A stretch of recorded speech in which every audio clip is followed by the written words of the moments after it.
Hello everyone. आज का यह वीडियो जिसमें हम लोग सब्जेक्ट वर्ब एग्रीमेंट यानी सिंटेक्स के बारे में बातचीत करेंगे। सिंटेक्स, सब्जेक्ट वर्ब एग्रीमेंट दोनों एक ही नाम है, अर्थ केवल अलग अलग होता है, बाकी पढ़ना हमें सेम चीज़ ही है। आज का यह वीडियो भी मेरे परम पूजनीय शिक्षकों के प्रति ही समर्पित है। तो शुरुआत करते हैं हम लोग आज के वीडियो की। सिंटेक्स, अगर हिंदी में इसका हम लोग अर्थ देखें तो वाक्य विन्यास या वाक्य विश्लेषण, इस तरह का नाम हमें अक्सर मिलता है। इस सिंटेक्स को हम लोग सब्जेक्ट वर्ब एग्रीमेंट या फिर सब्जेक्ट वर्ब कनकर्ड के नाम से भी हम लोग जानते हैं। सब्जेक्ट, जिसका हिंदी अर्थ होता है कर्ता, वर्ब क्रिया, एग्रीमेंट तालमेल या समझौता, और एक कनकर्ड, इसका भी अर्थ होता है मेल मैत्री या समझौता। तो इस टॉपिक में हम लोग पढ़ने वाले क्या है?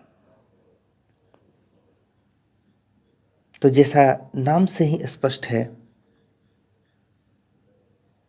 हम लोग यहाँ यह समझने की कोशिश करेंगे कि कोई भी सेंटेंस जिसे हम लोग इंग्लिश में बोलते हैं या लिखते हैं, पढ़ते हैं, उन सभी में हमें सब्जेक्ट और वर्ब के बीच एक एग्रीमेंट, एक समझौता देखने को मिलता है। यह समझौता क्या होता है कि जिस प्रकार का हमारा सब्जेक्ट होता है वैसा ही हमारा वर्ब होता है।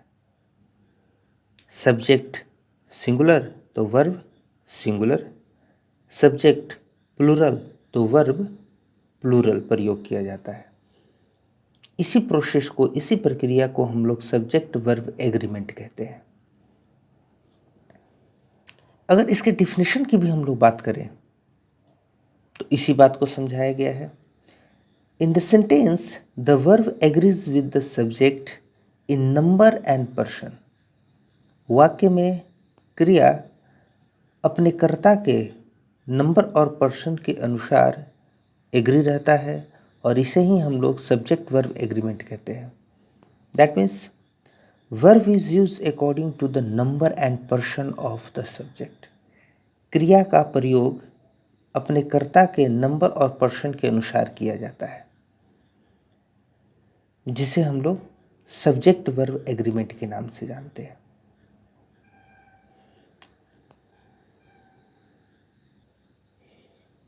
इस टॉपिक को पढ़कर हम लोग यह जानेंगे कि कब हमें सिंगुलर वर्ब का प्रयोग करना है और कब हमें प्लूरल वर्ब का प्रयोग करना है।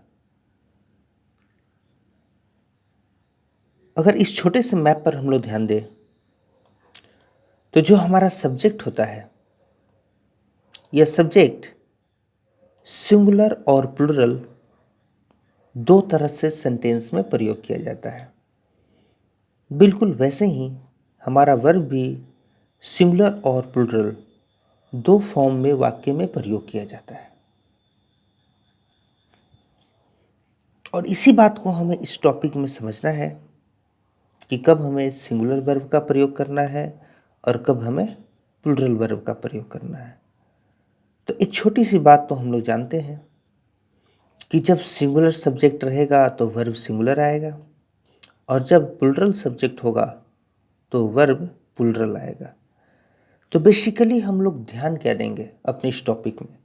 तो इस टॉपिक में हम लोग बेसिकली ध्यान देने वाले हैं फॉर्म्स ऑफ सब्जेक्ट के बारे में, कि हमारे कर्ता के जो रूप होते हैं, यानी कि कब हमारा सब्जेक्ट सिंगुलर की तरह प्रयोग होता है, कब हमारा सब्जेक्ट प्लूरल की तरह प्रयोग होता है, सब्जेक्ट का कौन सा फॉर्म सिंगुलर कहा जाएगा, सब्जेक्ट का कौन सा फॉर्म प्लूरल कहा जाएगा। यानी कि हम लोग यहाँ पर सब्जेक्ट के बारे में पूरी डीप नॉलेज गेन करने वाले हैं। सिंटेक्स काफ़ी लंबा टॉपिक है, ये चैप्टर काफ़ी लंबा है, इसमें बहुत सारे रूल्स हैं। बेसिकली यह कहा जाए कि जो पार्ट्स ऑफ स्पीच हम लोग पढ़ते हैं, उस पार्ट्स ऑफ स्पीच के बहुत सारे टॉपिक्स इस अकेले सिंटेक्स में आ जाते हैं, जिनका सब्जेक्ट से डायरेक्टली और इनडायरेक्टली रिलेशन होता है। कैसे, इन सभी को हम लोग एक एक करके समझते जाएंगे, लेकिन उससे पहले कुछ बेसिक बातें रूल्स को जानने से पहले, और वो बेसिक बातें कौन कौन सी हैं, शुरुआत करते हैं हम लोग नंबर 1 से। इस टॉपिक को पढ़कर हम लोग अपने सब्जेक्ट्स को पहचानना सीख जाएंगे। बहुत सारी बातें हैं, एक एक करके हम लोग समझते हैं। पहले बेसिक बातें। जो पहली बात आपके सामने लिखी गई है, a singular subject always takes a singular verb. जब भी एक सब्जेक्ट सिंगुलर आता है तो वह सिंगुलर वर्ब लेता है, जो कि पहले बताया गया है। एग्जाम्पल के रूप में देख लिया जाए, जैसे a dog barks at night. यहाँ पर एक डॉग सिंगुलर है और इसके लिए हमने सिंगुलर वर्ब का प्रयोग किया, barks. He is playing cricket, he हमारा सिंगुलर है, इसके लिए हमने एक वर्ब इज का प्रयोग किया। नीचे अगर टेबल हम लोग देखें तो एक तरफ सिंगुलर सब्जेक्ट्स के बारे में बातचीत की गई है और दूसरी तरफ सिंगुलर वर्ब्स के बारे में। ज़रा देखिए, आई, यू, ही, शी, इट, जब या किसी एक व्यक्ति का नाम ना, द बॉय यानी कि सिंगुलर के रूप में प्रयोग किए जाने वाला नाउन, ये सारे जो है सिंगुलर सब्जेक्ट की तरफ प्रयोग होते हैं। और दूसरी तरफ am, is, was, has, does, writes, drinks, reads, ये सभी सिंगुलर वर्ब की तरफ प्रयोग किए जाते हैं। यहाँ देख सकते हैं जो मेन वर्ब है उसमें एस जुड़ा हुआ है। इससे रिलेटेड जो रूल है वो नीचे बताया गया है। Number 2, a plural subject always takes a plural verb. जब भी हम लोग बातचीत करते हैं किसी प्लूरल सब्जेक्ट की, तो वो हमेशा अपने साथ प्लूरल वर्ब लेता है। जैसे डॉग्स बार्क एट नाइट, यहाँ डॉग्स ये प्लूरल हो गया सब्जेक्ट, इसके साथ वर्ब बार्क प्लूरल फॉर्म है। They are playing football, they ये हमारा प्लूरल फॉर्म है वर्ब का, सॉरी सब्जेक्ट का, इसके साथ आर यह प्लूरल फॉर्म है वर्ब का। टेबल देख लिया जाए, जैसे we, you, they, Ram and Shyam, अगर दो नाम एक साथ आ गए हों, Geeta and Rita, the boys, the girls, इस तरह के जो सब्जेक्ट होते हैं वो प्लूरल होते हैं। और are, were, have, do, drink, read, write, ये सभी जो होते हैं ये प्लूरल वर्ब होते हैं। अब जो ये वर्ब के साथ एस जोड़ना नहीं जोड़ना, इससे रिलेटेड नीचे जो नोट दिए गए हैं उस पर जरा हम लोग गौर करते हैं। नोट नंबर 1 क्या है, generally we add S, E S, I S या फिर और भी कोई जो ऐसे शब्द होते हैं जो कि सिंगुलर से प्लूरल बनाने में बताए गए हैं, to the end of a noun for plural. यानी कि किसी भी नाउन के अंत में S, E S, I S या फिर दूसरे जो शब्द आते हैं उन्हें जोड़कर प्लूरल बनाया जाता है। जैसे बुक के साथ एस जोड़ दिया जाए तो बुक्स प्लूरल हो गया, मैंगो के साथ एस जोड़ दिया जाए मैंगोज प्लूरल हो गया, बेबी के साथ आई एस जोड़ दिया गया, वाई को हटा के बेबीज प्लूरल हो गया। लेकिन जब भी कोई हमारा मेन वर्ब हो, उनके अंत में अगर हम लोग एस या ई एस या फिर आई एस जोड़ते हैं तो वे मेन वर्ब हमारे सिंगुलर बन जाते हैं। बात को समझिएगा, कहने का मतलब है कि जो भी हमारे मेन वर्ब होते हैं वो अपने ओरिजिनल फॉर्म में प्लूरल होते हैं। उनके साथ एस या अन्य शब्द जो कि जोड़े जाते हैं, उन सभी को अगर जोड़ दिया जाए तो वो सिंगुलर बन जाते हैं। यानी कि राइट बिल्कुल अपने वास्तविक फॉर्म में, ओरिजिनल फॉर्म में प्लूरल है, जिसमें एस जोड़कर उसे राइट्स बनाया गया और यह सिंगुलर हो गया। गो के साथ ईएस जोड़ दिया जाए तो जो गोज है यह सिंगुलर हो गया। क्राई के साथ वाई को हटा के आईएस जोड़ दिया जाए, क्राइस, यह सिंगुलर हो गया। यानी कि राइट, गो, क्राई, ये सारे जो मेन वर्ब वाले शब्द हैं। इसके अलावा बहुत सारे मेन वर्ब के शब्द हैं।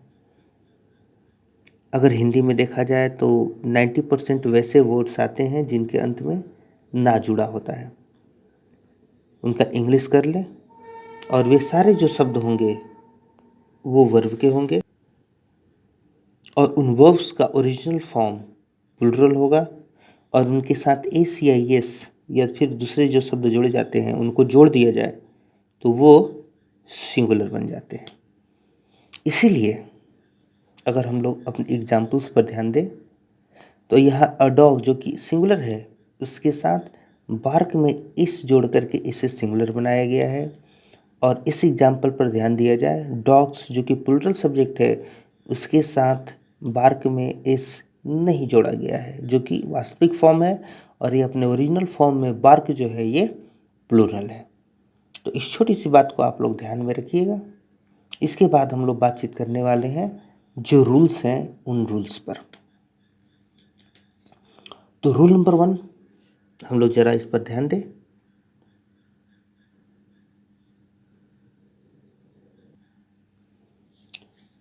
रूल नंबर 1 में यह बताया गया है कि singular noun always takes a singular verb. जो एक सिंगुलर नाउन है वह हमेशा एक सिंगुलर वर्ब लेता है। सिंगुलर नाउन यानी कि एक सिंगुलर सब्जेक्ट के रूप में काम करेगा और जब एक सिंगुलर सब्जेक्ट आएगा तो वह वर्ब भी सिंगुलर ही लेगा। जैसे the girl was ever very intelligent, इन दोनों में से क्या होगा आप समझ सकते हैं। आपके सामने CGL टायर 2 2015 में पूछा गया क्वेश्चन जो कि आपके सामने दिया गया है, इस पहले रूल पर ही ये आधारित है। क्वेश्चन को पढ़िए और क्वेश्चन को पढ़ करके क्या इसमें गलती है वह आप सॉल्व करके रखिएगा। जब इसका क्वेश्चन आंसर का जब हम लोग सेशन करेंगे, उसका जो वीडियो बनेगा उसमें हम लोग इसके बारे में डिस्कशन करेंगे। आपके सामने एक और क्वेश्चन दिया गया है, देख सकते हैं ये क्वेश्चन। ये जो है SBI क्लर्क 2011 में पूछा गया था। तो इसको आप लोग ज़रा पढ़िए और सॉल्व करने की कोशिश कीजिए। इस पहले रूल पर ही ये दोनों के दोनों क्वेश्चन जो है वो आधारित है। उम्मीद करता हूँ बिल्कुल आप लोग सही इसका आंसर जो है वो चूज करेंगे। हम लोग आगे बढ़ते हैं रूल नंबर 2 की तरफ। रूल नंबर 2 है कि I is use as singular subject. I का जो प्रयोग है वो सिंगुलर सब्जेक्ट की तरह किया जाता है, लेकिन यह सिंगुलर वर्ब भी लेता है और प्लूरल वर्ब भी लेता है। आई सब्जेक्ट तो सिंगुलर है, इसका प्रयोग सिंगुलर सब्जेक्ट की तरह किया जाता है, लेकिन अलग अलग सिचुएशन पर इसके साथ प्रयोग किए जाने वाले जो वर्ब हैं वो सिंगुलर भी आ सकते हैं और प्लूरल भी आ सकते हैं। एग्जाम्पल्स को देखा जाए, आई एम एन एडवोकेट। यहाँ पर आई एक सिंगुलर की तरह काम कर रहा है क्योंकि यह एक एडवोकेट के लिए प्रयोग किया गया है। इसके साथ verb singular. I was a student. I यहाँ पर एक स्टूडेंट के लिए प्रयोग किया गया है यानी कि सिंगुलर की तरह है। इसके साथ was singular. I have a notebook, यहाँ पर आई के साथ हैव आया है जो कि हम लोग जानते हैं एक प्लूरल वर्ब की तरह प्रयोग करता है। और ये पोजीशन को भी दर्शा रहा है यहाँ पर। I go to school every day, यहाँ पर आई देख सकते हैं, आई के साथ गो। और पहले भी बताया गया है कि कोई भी जो मेन वर्ब है ये अपने ओरिजिनल फॉर्म में प्लुरल होता है, इसके साथ इस या एस जोड़ करके इसका सिंगुलर बनाया जाता है। तो आई एक ऐसा सब्जेक्ट है जो अपने साथ सिंगुलर वर्ब भी ले सकता है और अपने साथ प्लुरल वर्ब भी ले सकता है, डिपेंड ऑन द सिचुएशन, किस सिचुएशन में उसका प्रयोग किया जा रहा है। रूल नंबर 3 पर ध्यान दिया जाए। जहाँ भी दिक्कत हो वीडियो को थोड़ा बैक कर दें, थोड़ा रोक दें, कही गई बात को दोबारा समझ लें। रूल नंबर 3 की हम लोग बात करते हैं। रूल नंबर 3 यू से रिलेटेड दिया गया है। You is used as singular और प्लुरल सब्जेक्ट। यू का प्रयोग सिंगुलर और प्लुरल सब्जेक्ट की तरह किया जाता है, यानी यू सिंगुलर सब्जेक्ट की तरह भी काम करता है और यू प्लुरल सब्जेक्ट की तरह भी काम करता है। कैसे? एग्जाम्पल्स में इसको हम लोग समझेंगे, लेकिन आगे की जरा बात को समझ लिया जाए। But it always takes a plural verb. लेकिन इस यू की खूबी क्या है, यह हमेशा वर्ब अपने साथ प्लुरल ही लेता है। बात को समझिए, यू सिंगुलर और प्लुरल दोनों सब्जेक्ट की तरह काम करता है, लेकिन इसके साथ जो वर्ब प्रयोग होगा वो वर्ब का फॉर्म हमेशा प्लुरल होगा। कैसे? एग्जाम्पल्स में समझते हैं। You are a lawyer. अगर यहाँ हम लोग देखें तो यू का प्रयोग एक लॉयर के लिए किया गया है, एक वकील के लिए किया गया है। वकील यहाँ एक है, यानी कि यू हमारा सिंगुलर सब्जेक्ट की तरह प्रयोग हुआ है, लेकिन यू के रूल के अनुसार इसके साथ हमें वर्ब प्लुरल ही प्रयोग करना है। You are students. यू का प्रयोग यहाँ पर बिल्कुल स्टूडेंट्स यानी कि एक से ज़्यादा के लिए व्यक्तियों के लिए किया गया है, यानी कि यू यहाँ पर प्लुरल है। अगर यू प्लुरल है तो फिर तो कोई दिक्कत नहीं है, प्लुरल सब्जेक्ट की तरह है, तो इसके साथ हम लोग प्लुरल वर्ब का प्रयोग करेंगे। लेकिन यू अगर सिंगुलर की तरह भी काम करता है, इसके साथ प्रयोग किए जाने वाला वर्ब हमेशा प्लुरल ही होगा। You have studied general English. देख सकते हैं हम लोग एक जनरल इंग्लिश, एक बुक का नाम, तो यहाँ पर प्रयोग इसका सिंगुलर सब्जेक्ट की तरह किया गया है क्योंकि यह एक बुक के लिए प्रयोग किया गया है। लेकिन इसके साथ आने वाला जो वर्ब है वो हैव है, और यह हैव अपने आप में एक प्लुरल वर्ब का फॉर्म है। तो यू का प्रयोग सिंगुलर या प्लुरल किसी भी सब्जेक्ट की तरह करें, लेकिन इसके साथ प्रयोग किए जाने वाला जो वर्ब का फॉर्म होगा वो हमेशा प्लुरल होगा। अगर समझने में दिक्कत हो तो वीडियो को थोड़ा बैक कर लें, फिर से सुन लें, फिर से समझ लें। रूल नंबर 4 की तरफ हम लोग चलते हैं। अगर रूल नंबर 4 की बात की जाए तो इसके अनुसार if two singular nouns are joined by and, यदि दो सिंगुलर नाउन दो होंगे सिंगुलर, अगर वे एंड से जुड़े होते हैं और उनका प्रयोग वाक्य के सब्जेक्ट के रूप में होता है, used as the subject of the sentence, यदि उनका प्रयोग वाक्य के सब्जेक्ट के रूप में होता है तो it always takes a plural verb, तो इनके लिए हमेशा प्लुरल वर्ब का प्रयोग किया जाएगा। यह हमेशा प्लुरल वर्ब लेंगे। एग्जाम्पल को देखा जाए, रवि एंड कवि हैव और हैज़, यहाँ देखिए वर्ब के दो फॉर्म का प्रयोग किया गया है। Done well in the examination. अब देखिए यहाँ रवि हमारा एक सिंगुलर सब्जेक्ट, कवि एक हमारा सिंगुलर सब्जेक्ट, दोनों जुड़ा एंड से, तो इन दोनों के लिए हैव का प्रयोग बिल्कुल सही होगा। हैज़ का प्रयोग नहीं करेंगे क्योंकि यह वर्ब का सिंगुलर फॉर्म होगा।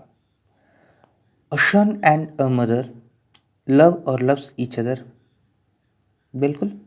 यहाँ पर देखा जाए एक ये सिंगुलर, यहाँ एक ये सिंगुलर, दो सिंगुलर नाउन जुड़ गए एंड के द्वारा, यानी कि यह सब्जेक्ट हमारा प्लुरल हो गया। तो प्लुरल हो गया तो वर्ब का वह फॉर्म जिसमें एस न लगा हो, यानी कि जो अपने ओरिजिनल फॉर्म में हो, वह हमारा प्लुरल वर्ब का फॉर्म कहलाएगा। तो यह हमारा यहाँ पर लव का प्रयोग किया जाएगा, लव्स का प्रयोग नहीं होगा।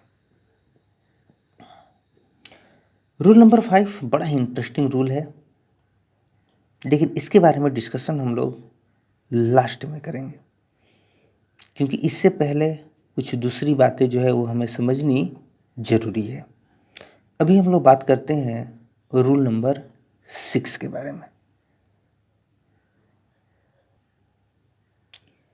अभी हम लोगों ने एक रूल पढ़ा था रूल नंबर 4 में कि दो सिंगुलर नाउन यदि एंड से जुड़े होते हैं तो हम लोग क्या करते हैं, उनके लिए प्लुरल वर्ब का प्रयोग करते हैं। लेकिन उसी बात से जुड़ी हुई ये अगली रूल नंबर 6 जरा ध्यान दीजिएगा।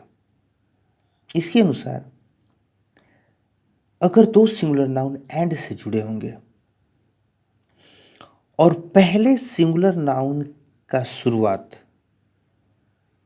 आर्टिकल्स में से किसी भी शब्द से हो, आर्टिकल्स जो कि आप लोग जानते हैं इसके अंतर्गत ए, एन और द आते हैं, इन तीनों में से कोई भी हो, या फिर पजेसिव एडजेक्टिव्स के शब्द माई, योर, आवर, हीज, हर, या जो भी दूसरे शब्द होते हैं, इनमें से किसी भी शब्द के द्वारा अगर पहले नाउन का शुरुआत होता है, एंड से पहले वाले नाउन का यदि शुरुआत होता है, तो यह इन्हें हम लोग हमेशा सिंगुलर सब्जेक्ट मानते हैं। क्यों? क्योंकि इससे एक ही व्यक्ति या वस्तु का बोध होता है और वर्ब भी सिंगुलर प्रयोग किया जाता है।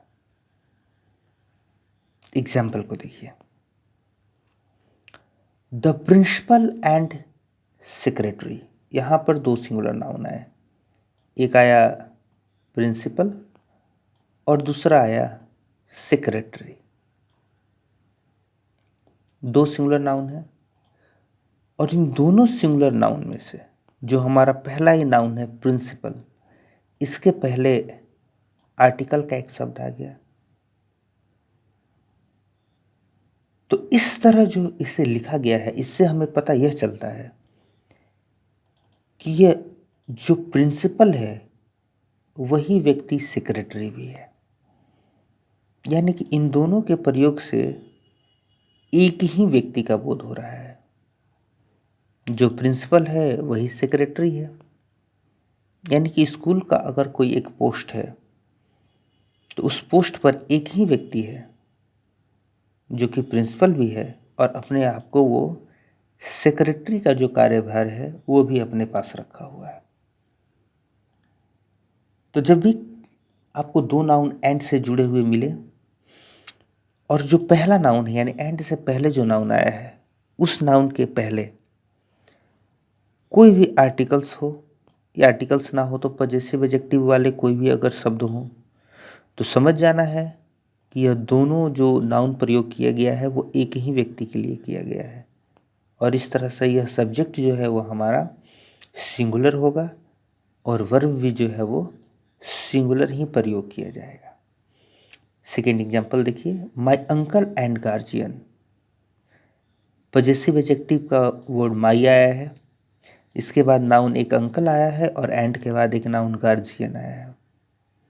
तो इससे पता ये चलता है कि जो व्यक्ति अंकल है वही उस लड़के का गार्जियन भी है, यानी अंकल और गार्जियन दोनों एक ही व्यक्ति हैं और इस तरह से एक ही व्यक्ति का बोध यह करा रहा है, इसलिए यह हमारा जो सब्जेक्ट है सिंगुलर होगा और इसके लिए वर्ब जो है वो सिंगुलर प्रयोग किया जाएगा। अ पोएट एंड फिलोसफर, यहाँ जो कवि है वही दार्शनिक भी है।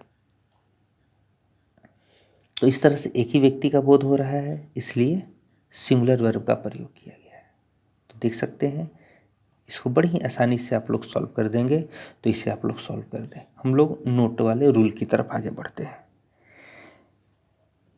तो एंड से जुड़े दो नाउन हो, सिंगुलर हो, पहले नाउन के पहले कोई आर्टिकल हो या पॉजेसिव एडजेक्टिव हो, तो वो एक ही व्यक्ति का बोध कराएगा और वर्ब सिंगुलर प्रयोग है। लेकिन नोट में जरा देखिए, अगर ये बात फैमिली रिलेशन के साथ हो, ऐसे शब्द जो पारिवारिक संबंधों को दर्शाते हो, तो वहाँ जरा सतर्कता बरतना पड़ेगा और ध्यान रखना पड़ेगा। क्या ध्यान रखना पड़ेगा? जैसे देखा जाए, अगर पारिवारिक संबंधों को दर्शाने वाले शब्द आते हैं, अगर उसमें दो अलग अलग व्यक्तियों का जिक्र किया गया है, तो वहाँ ध्यान देना पड़ेगा। जैसे देखिए एग्जाम्पल में माई मदर एंड फादर, अब यहाँ देख लिया जाए, केवल एक सिंगुलर नाउन मदर के पहले ही माई आया है और फादर एंड से जुड़ा हुआ है। तो इसका मतलब यह नहीं है कि एक ही व्यक्ति है जो माँ भी है और पिता भी है। यहाँ से दो व्यक्तियों का बोध हो रहा है, क्योंकि ये पारिवारिक फैमिली रिलेशन दर्शा रहे, पारिवारिक संबंध को दर्शाने वाले शब्द हैं। इनसे दो व्यक्तियों का बोध हो रहा है और इस स्थिति में आपको इनके लिए प्लूरल वर्ब का ही प्रयोग करना पड़ेगा।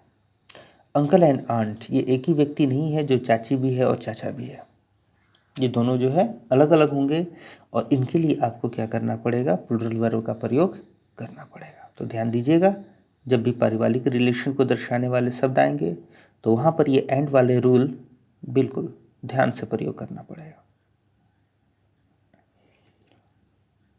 रूल नंबर 7 में ज़रा देखा जाए, बात एंड से जुड़े दो सिंगुलर नाउन्स की ही है।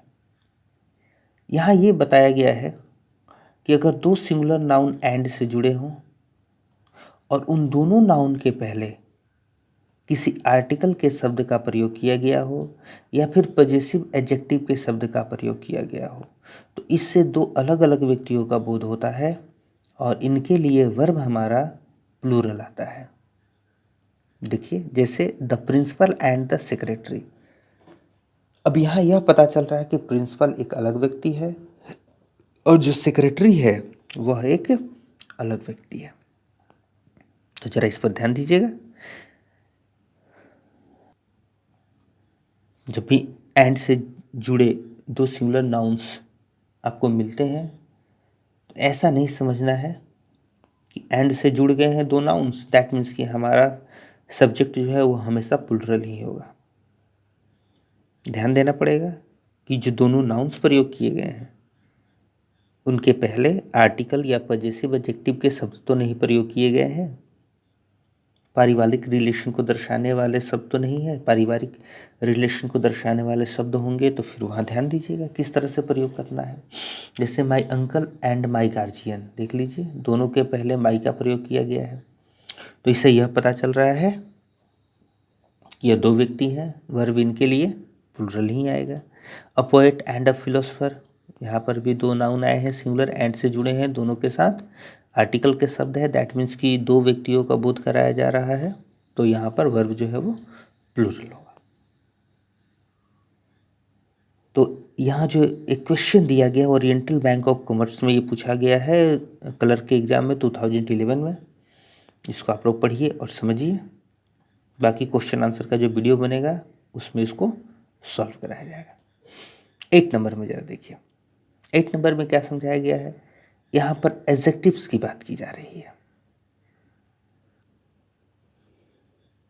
तो एडजेक्टिव्स का प्रयोग कैसे किया जाएगा, तो ध्यान दीजिए, इसमें अगर दो एडजेक्टिव्स का प्रयोग किया गया हो और एंड से वो जुड़े हों और उनका प्रयोग किसी कॉमन नाउन के पहले किया गया हो और उन दोनों एडजेक्टिव्स में से जो पहला एडजेक्टिव है उसके पहले ए या एन, ध्यान दीजिएगा, ए या एन में से किसी आर्टिकल का प्रयोग किया गया हो। अब जाहिर सी बात है आपके मन में यह विचार आएगी कि द का प्रयोग क्यों नहीं, वो भी तो आर्टिकल है। तो आर्टिकल वाले वीडियो में द के यूज वाले जो वीडियो बने थे उस वीडियो में मैंने बताया था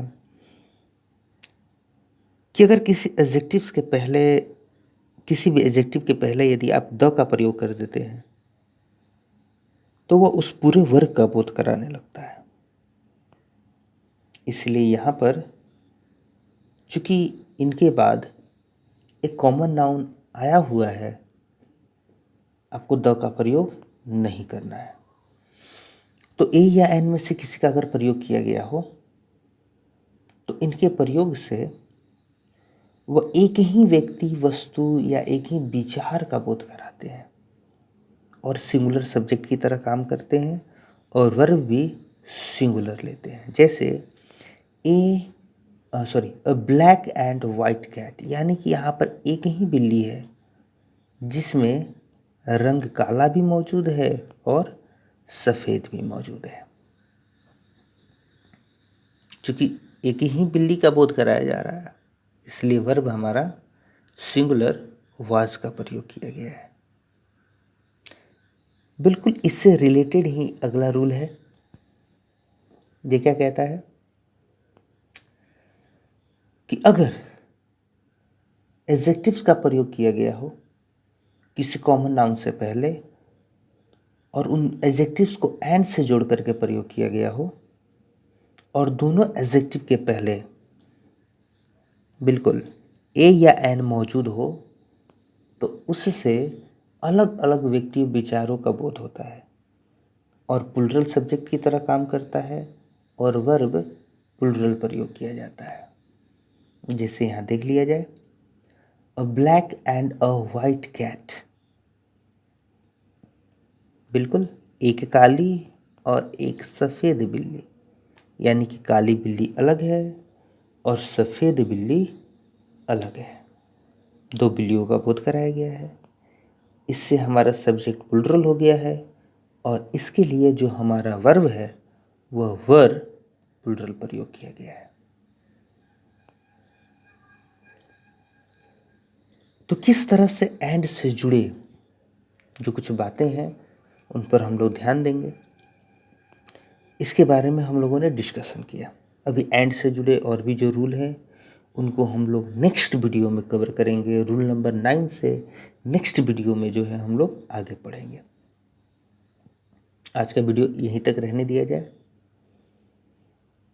इसको आप लोग एक बार दो बार देख करके हर एक बातों को समझ लीजिए अच्छी तरीके से, ताकि नेक्स्ट आगे जो भी हम लोग रूल पढ़ें उनमें इनसे रिलेटेड जो बातें हों उनको समझने में परेशानी ना हो।